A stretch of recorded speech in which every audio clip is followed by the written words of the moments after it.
Nkomuringo gumwe gwo kurwanira obusingye bw'abatura hansharo ya Uganda na Congo muri Kyeshero bakwatanise kurabira mu kibina cha NRM kutaha emiringo yo kukinjira abahekyera abari mu ihanga rya Democratic Republic of Congo. Nahungira Congo namara emyaka 5 Museveni akaza mu kishaka ndaramanya umuhanda gwo yatorire kuri nagireyo betuko namanyine ngo yija ngagaruka kinana mu 5 namushanga Kasesa abantu be nabashanga Kasesa nazayo natwara abana bishomero babarashomera abona mu P7 bona nkabatwara football babaza hamulima wene kirikuwete yakangura guti okwana mushawe yandero sinyo muni ozinyo muni babona yajya kuti waraburya okanye wenda burya abebembezi behanandiriza abaturo kuguma havuzoramisho hamwe no kuremera habwe bembezi bwa President Museveni okwetantara ubutabanguko nko buryo mu Congo. Ndireka kurondera ubururu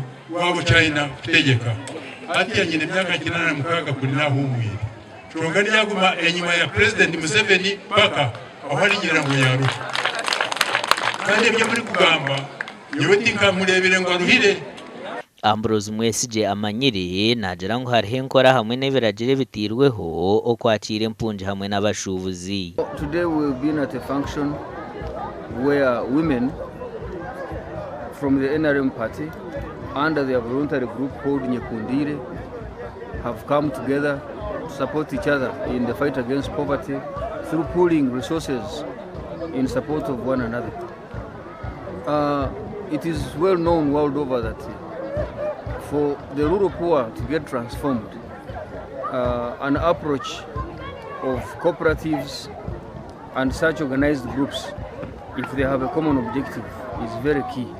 Gachancwire Wilfred.